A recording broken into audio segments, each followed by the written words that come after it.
Você quer apoiar o nosso canal e nos ajudar a produzir mais conteúdo para você? É simples. Basta você acessar o link da lojinha na descrição sempre que precisar comprar algum produto. Com este simples gesto, você estará nos ajudando muito. E como é que nós percebemos que a gente não se ama? Quando nós identificamos no nosso jeito de viver e de ser comportamentos que denunciam que nós não nos cuidamos mais na vida, que nós fizemos escolhas erradas e a gente não fez muito esforço para mudar, que nós fomos dormir com os lixos todos os dias e que nós fizemos do nosso coração um terreno baldio onde todo o lixo do mundo foi depositado. Essa pequena parte, a pequena parte do mandamento é o desafio. É muito fácil você mexer na vida do outro. A coisa mais fácil que tem, às vezes quando a gente vai para algum encontro, né, você fica escutando o pregador falar: meu Deus, mas a comadre Geralda tinha que estar aqui, gente. Mas é tudo que a comadre Geralda precisava ouvir, gente. Não é? Ainda bate na outra, tá vendo? Acho que você que está falando. Aí vem a comadre Geralda, Benedita, né? Todo mundo. Não, eu não quero saber do que seu vizinho precisa da minha palavra, não. E nem você que está em casa, viu? Ligando para sua comadre para ela assistir. Padre Fábio está falando tudo que você precisa ver. Não. Eu não estou nem um pouquinho preocupado com aquilo que você... do outro, não. Eu não quero saber o quanto que você reza, eu não quero saber o quanto você vai à missa, isso não me importa hoje. O amor a Deus nós vamos falar em outro momento. A primeira noite desse acampamento não é nem para a primeira, nem para a segunda questão. É o do meiozinho. É o que pode passar desapercebido. Porque às vezes nós achamos que o mandamento, ele será bem cumprido se a gente amar a Deus e a outro. E você? Porque a qualidade desses dois amores depende desse tanto que você se cultiva. Ah não, padre, me deixa sossegado. Estou aqui fazendo a minha caridade. Faça a caridade por você primeiro. O primeiro a necessitado de caridade nessa vida é você, sou eu. É o momento em que a gente olha para a gente mesmo. É o momento em que a gente se recolhe, é o momento em que a gente se cuida, é o momento em que a gente se ama, porque é ali que Deus está agindo, na capacidade que Ele tem de lhe reerguer, de lhe fazer acontecer. E aí, o seu próximo será beneficiado com um ser humano que está sendo trabalhado aos poucos, pela força do amor que Deus manifesta em você. E a família toda agradece depois que você se ama. Toda. E os seus amigos vão agradecer porque você se ama.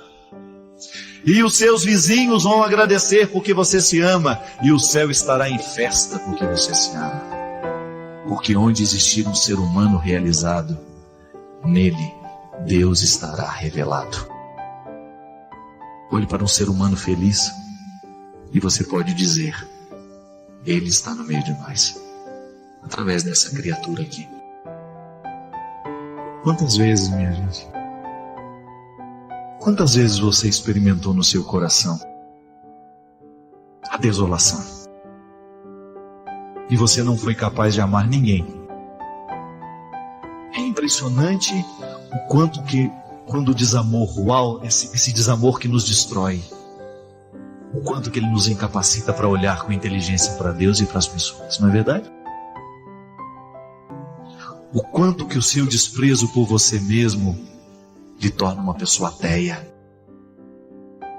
O quanto que o seu desprezo por você mesmo lhe torna intragável com o outro. Vá conviver com uma pessoa que não se gosta para você ver o que é. Vá conviver com uma pessoa que se despreza o tempo todo para você ver como é. Vá conviver. Aí você fala: eu já estou convivendo, padre. Então age. Nós precisamos nos converter para isso. Nós precisamos descobrir da alegria, a satisfação que há em a gente ser o que a gente é, mesmo com os defeitos que a gente tem. É maravilhoso a gente olhar para a gente mesmo e pensar: meu Deus, quantas coisas hoje eu tenho, quantas coisas maravilhosas hoje pode acontecer na minha vida, e eu não tenho o direito de negligenciar isso. É Deus que olha para mim e para você hoje. Mira, porque Deus mira. É muita gente, mas Ele mira. A minha conversa é com você. É você que eu quero. É você, pronto. É você mesmo. Sabe o que eu quero fazer na sua vida? Que você siga, para que depois as outras duas formas de amor sejam naturais em você. Senão você vai ter que ficar fazendo esforço demais, e não precisa. Quando o amor nos atinge, tudo fica mais leve. Dá trabalho? Dá. Leva prejuízo? Leva. Mas você leva feliz, porque você vai experimentar a graça de dar ao outro aquilo que você dá a você mesmo. Se você é capaz de ser misericordioso com você, você vai ser capaz de ser misericordioso com o outro também. Às vezes a gente tem muita ânsia por novidade, cuidado. Às vezes Deus vai nos falar naquilo que já foi dito há muito tempo. Às vezes nós temos muita ânsia de novidade, nós queremos sempre uma coisa nova, e nós nos esquecemos que às vezes Deus nos fala nas raízes, naquilo que já está ancorado há muito tempo na nossa vida, naquela palavra que nós recebemos do Padre que nos atendeu na primeira confissão lá na nossa infância, ou naquela pregação que foi inicial no nosso processo de conversão. Nós precisamos voltar a essas origens. Revolucionar, você sabe que revolucionar é justamente você retornar aos inícios, não é fazer uma coisa nova, é você retomar aquilo que era original, inicial. Isso é revolucionário. É quando você é capaz de recrutar tudo que já é antigo dentro de você e permitir que esse antigo continue lhe comunicando. Porque às vezes isso é até muito cruel, né? Às vezes uma pessoa, por exemplo, que já me acompanha há 10, 15 anos, fica querendo novidade o tempo todo. Eu entendo que essa possa ser a expectativa. Mas chega um momento que as novidades acabam. Qual é a palavra que já mudou a nossa vida? Qual foi a frase que mudou a nossa vida? Ou que iniciou, desencadeou um processo de mudança? É ali que Deus mora. É ali que Deus reside. Eu já ouvi tantas coisas novas, mas o que continua gestando o meu dia a dia é o antigo. É aquilo que eu ouvi do Padre Léo tantas vezes na minha vida, quando eu tive a oportunidade de conviver com aquele homem, quando eu tive a oportunidade de dividir os meus dias com ele. Quantas vezes eu me pego renovando a minha vida a partir de conselhos do Padre Joãozinho. O Padre Joãozinho sempre foi uma pessoa muito amiga, muito próxima a mim. Muito embora eu não more com ele hoje, ele continua dentro de mim através de todos os conselhos que dele eu ouvi. Eu sempre digo isso, tudo o que aconteceu na minha vida, Padre Joãozinho que me ajudou a abrir as oportunidades. Mas esse homem falou muita coisa para mim que eu jamais poderei me esquecer. Uma delas: quer ser um padre comunicador? Estude todos os dias da sua vida. Porque comunicação é uma coisa que a gente aprende. Você aprende a falar diante da televisão, você aprende a falar no rádio. Essas técnicas, você vai numa aula, você faz um curso, se você tem um dom para isso, você vai e desenvolve. Agora, conteúdo é o que faz a diferença de uma comunicação. Eu não preciso que o Padre Joãozinho me diga isso de novo, já me disse uma vez. E aquilo se torna para mim um referencial de novidade. Quando às vezes eu fico lá na preguiça do meu dia, com preguiça de abrir um livro, de retomar um pouco da teologia que eu estudei, sempre me recordo. Eu tenho um compromisso com o meu povo. O povo merece um padre qualificado. Da mesma maneira como os padres que agora me assistem. Eu tenho, graças a Deus, uma oportunidade de comunicar a muitos sacerdotes, a muitos pastores também que nos acompanham. A nossa missão é assim. Se a gente não investe no nosso conhecimento, o povo fica no prejuízo. Que às vezes a oportunidade que aquela pessoa tem de crescer passa por mim, passa por você. Mas o antigo continua tendo seu valor. Eu fico muito feliz de estar aqui hoje, de uma maneira nova, mas sempre antigo. Com tudo aquilo dentro do meu coração que está devidamente enraizado no essencial. Para mim, essa é a palavra mesmo que tem gestado os meus dias. É a calma.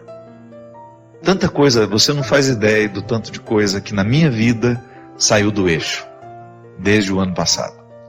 Desde o final de dezembro, início de janeiro, fevereiro, março, uma coisa atrás da outra. E coisas graves, sérias mesmo, que me fragilizaram muito como pessoa. Ainda estou tentando administrar algumas delas, que refletiram muito na minha saúde. Estou no meio, na verdade começo hoje um tratamento novo.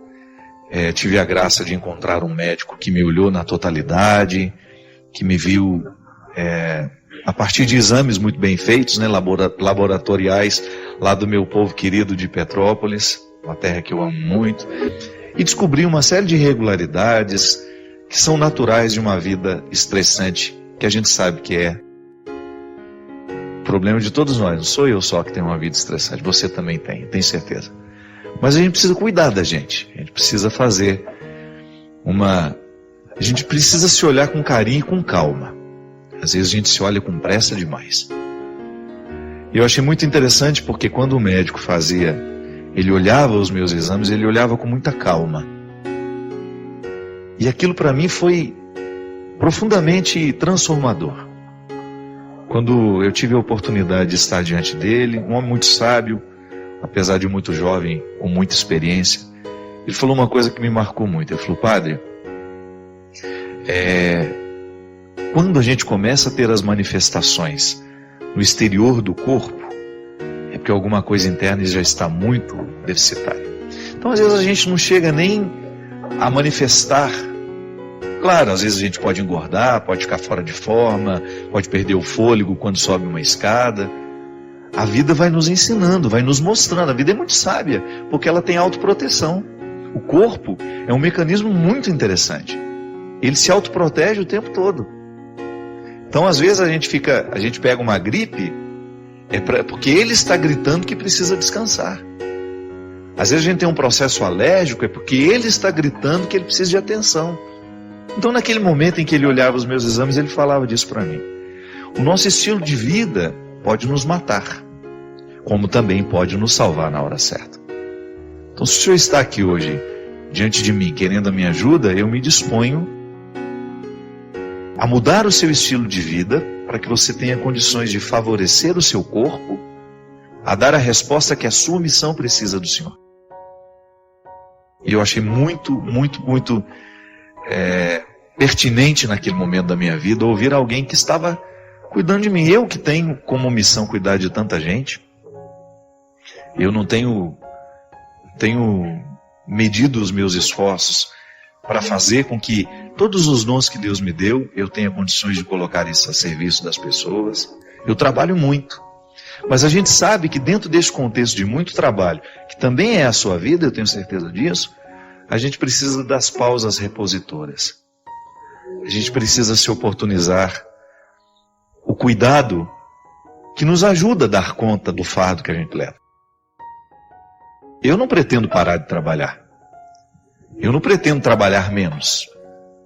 É minha meta de vida continuar fazendo tudo que eu faço. Mas, por outro lado, precisa ser a minha meta de vida alimentar-me com qualidade, fazer aquilo que o meu corpo, descansar na hora certa, para que o meu corpo tenha condições de me proporcionar a missão da minha alma. Que é no corpo que eu levo a minha alma. Não é assim? E esse tempo foi para mim, minha gente, uma oportunidade de equalizar tudo isso. Olhei para a minha vida e percebi como eu valorizava algumas bobagens, como eu cultivava alguns excessos, como algumas coisas bobas que eu estava dando atenção seriam perfeitamente dispensáveis. Não é bom na vida quando a gente tem alguém para nos ouvir? Muitas coisas vão embora do nosso coração, gente, quando nós falamos sobre elas. Pode observar. Nós ficamos mais leve quando nós nos tornamos capazes de falar dos nossos conflitos. É que às vezes a gente não sabe que isso funciona. A gente fica fechado demais, aprisionado demais nas nossas misérias. Se eu digo por mim, eu tive um período da minha vida em que eu era muito melancólico, muito pessimista, né? Eu já estava no seminário. E eu não tinha o hábito de abrir o meu coração, de contar os meus dilemas, os meus conflitos, não. Eu me fechava nas minhas dificuldades e achava que eu tinha a obrigação de dar conta de todos aqueles sentimentos estragados que muitas vezes eu carregava dentro de mim. De onde vêm os sentimentos estragados? Nem sempre nós sabemos a origem. Alguns a gente consegue até localizar, né? Porque você sabe onde foi que ele começou. Os sentimentos mais estragados que você carregou dentro de você, onde eles nasceram? Alguns você sabe, outros não. Eu me recordo que eu tive traumas terríveis, assim, em alguns momentos em que alguém me chamou de burro, ou porque eu não soube compreender aquilo que ele me explicou no primeiro momento. E quanto tempo às vezes a gente leva para a gente se recuperar disso, né? O trauma, a psicologia nos ensina que é como se fosse uma ferida que nós temos. Dói, cria inflamação, né? Quantas inflamações psíquicas nós temos? Infecções psicológicas. O que a infecção faz no nosso corpo? A infecção física.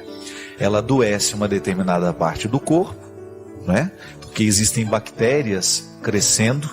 Digamos que eu tenho uma infecção na minha faringe. É o acúmulo de bactérias que foram levadas para lá por alguma coisa suja que eu comi, algum contato que eu tive com essa bactéria, levei para a boca e me contaminei.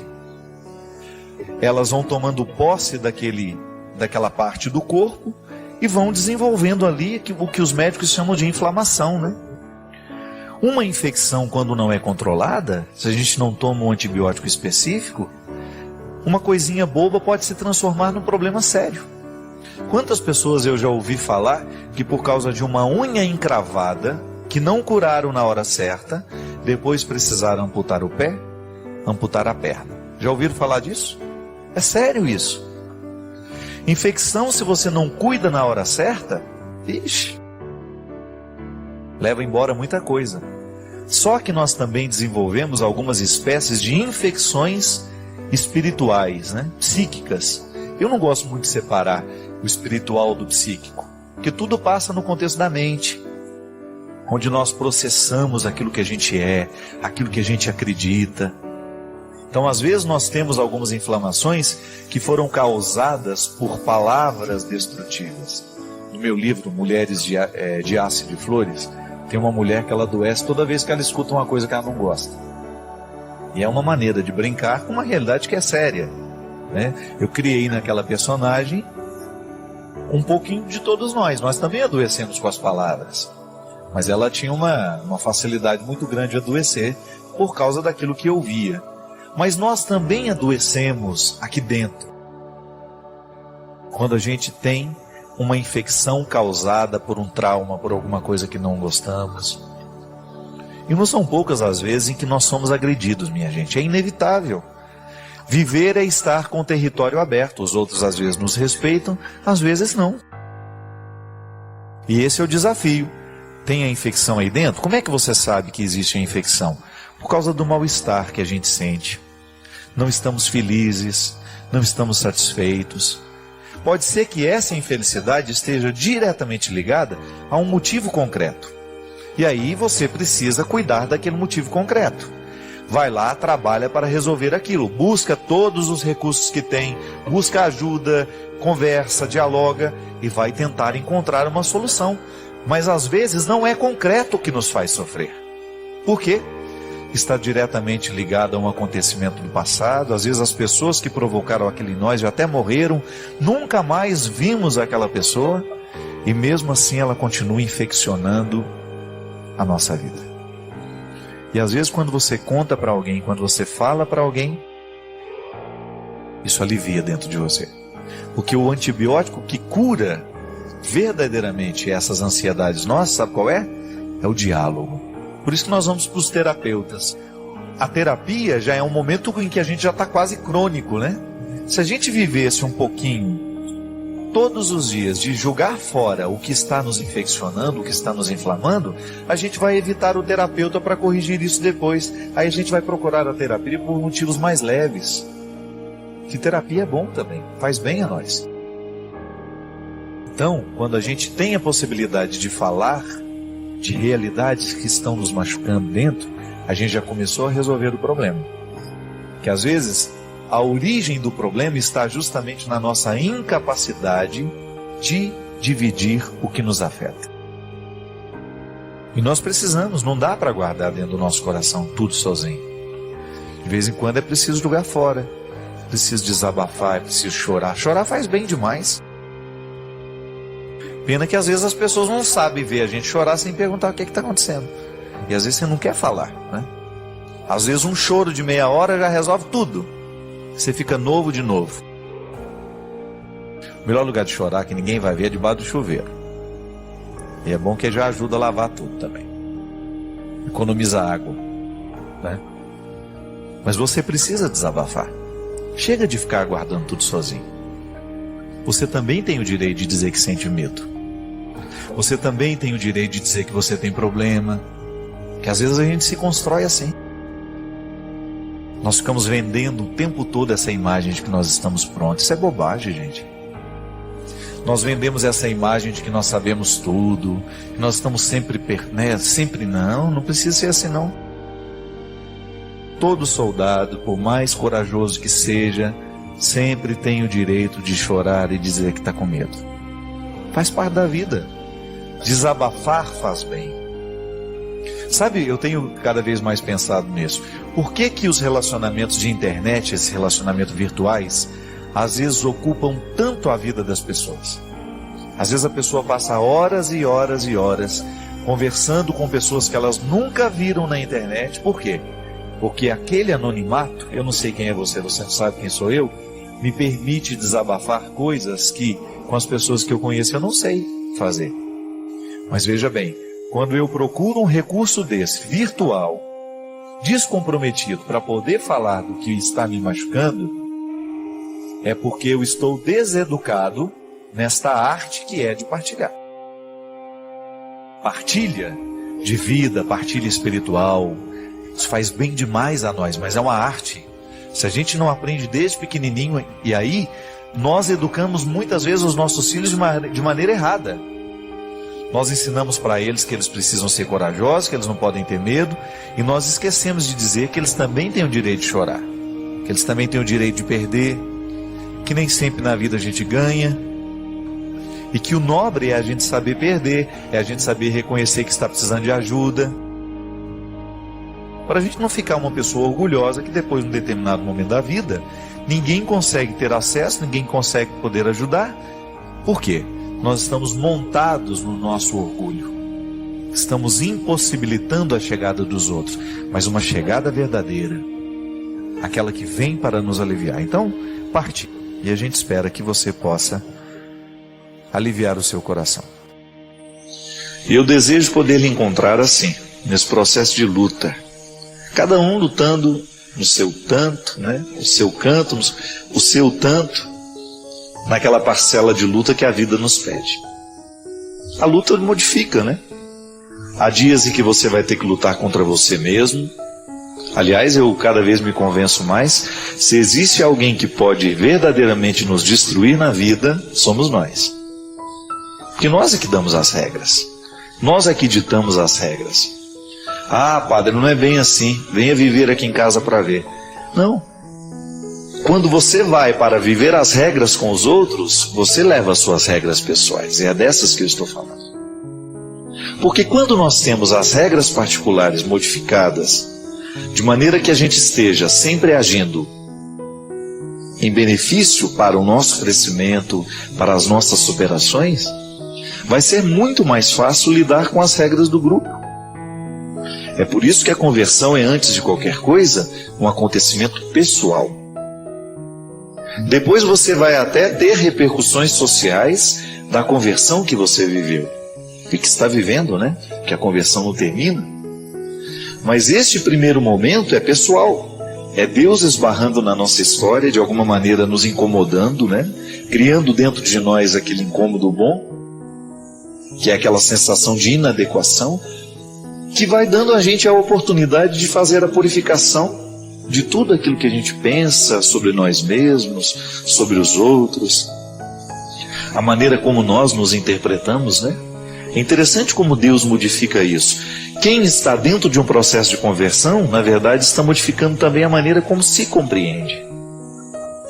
Quantas vezes na vida você se interpretou de maneira tão fechada, tão mesquinha? Quantas vezes na vida você deixou de alcançar vitórias, de chegar a lugares mais distantes, porque você se interpretou fraco demais? Não é assim? Quantas vezes você se interpretou com desprezo? Quantas vezes você não acreditou em você? E isso é determinante. Deus modifica isso, né? Porque Ele coloca um otimismo, um amor próprio maior. Ele ilumina a nossa consciência de forma diferente. E aí, de repente, a gente começa a ousar um pouco mais, a gente vai alcançando um pouco mais de coragem para vencer essas batalhas terríveis que nós precisamos vencer todos os dias. Há dias em que a gente precisa lutar um pouco mais. Há dias em que a gente tem o direito do descanso. Mas você pode ter certeza que a dinâmica da luta não vai terminar. Ainda hoje mesmo, conversando lá em casa, né, a gente falava sobre isso. Como é difícil na vida a gente conseguir, a gente viver essa tranquilidade de você saber que você está fazendo a coisa certa. E é por isso que no momento em que a gente perde a estribeira, né, como a gente diz, né, quando você sente que você se deslocou do lugar em que você deveria estar, quando você abaixa a sua expectativa, ou quando você deixa de sonhar grande para você, quando você se reduz àquela pior parte que você tem, fica uma sensação de desconforto. E é aí que o processo de Deus em nós vai se acelerando cada vez mais. Quando você permite que essa inquietude gere uma atitude. Então tá bom. Eu olho para a minha vida, descubro que de vez em quando eu esqueço de quem eu devo ser, me nivelo por baixo, sou um ser humano qualquer, ajo de qualquer jeito, trato mal as pessoas, me perco do equilíbrio, me distancio do referencial de bondade que eu quero viver. E aí, no momento que você reconhece isso, você assume sua verdade e você constrói uma atitude que possa restaurar o que você estragou, que possa consertar o que você machucou. Porque é luta. Não é fácil a gente reconhecer as podridões que nós trazemos dentro do nosso coração. Não é fácil. Não é fácil você olhar para você e reconhecer que você tem defeitos. Tanto é que você se irrita com facilidade toda vez que alguém aponta um defeito seu. Não é verdade? É ruim mesmo. Alguém olhar para você e dizer, você faz isso mal, ou te ofender. Mas é horrível quando a gente está aprendendo alguma coisa, não é verdade? Quando você está num processo de aprendizado e o outro vem e desmoraliza o pouco que você já sabe. Ah, só isso que você sabe? É horrível. Toda vez que alguém toca na nossa fragilidade, é natural que a gente reaja com sofrimento. Agora, você não pode fugir disso. Se você tem dificuldades de ouvir os defeitos que você tem pela voz do outro, tenha coragem de ouvir pela sua voz. Olhe para você mesmo, não tenha medo disso. É você, é sua verdade, é seu projeto. Você não é outro. Por mais esforço que você fizer, você não vai ser outra pessoa. Por mais plástica que você faça, por mais que você queira mudar o seu rosto, o seu corpo, você não vai ser outra pessoa. A sua essência está aí, com defeitos, com possibilidades. Agora, a partir do que você é, pode nascer um ser humano grande. Isso não tenho dúvida. Quantos miseráveis ficaram grandes porque acreditaram nisso? Quantas pessoas miseráveis que não tinham quase nada aos olhos dos outros e que de repente se ocuparam de suas essências e floresceram e ficaram grandes, e ficaram bonitos e ficaram viçosos no jardim humano. Por quê? porque não tiveram coragem, não tiveram medo de ouvir pela própria voz os piores defeitos que têm. Sua participação é crucial. Compartilhe suas ideias nos comentários. Inscreva-se para mais inspiração e convide outros a fazerem parte dessa jornada de crescimento.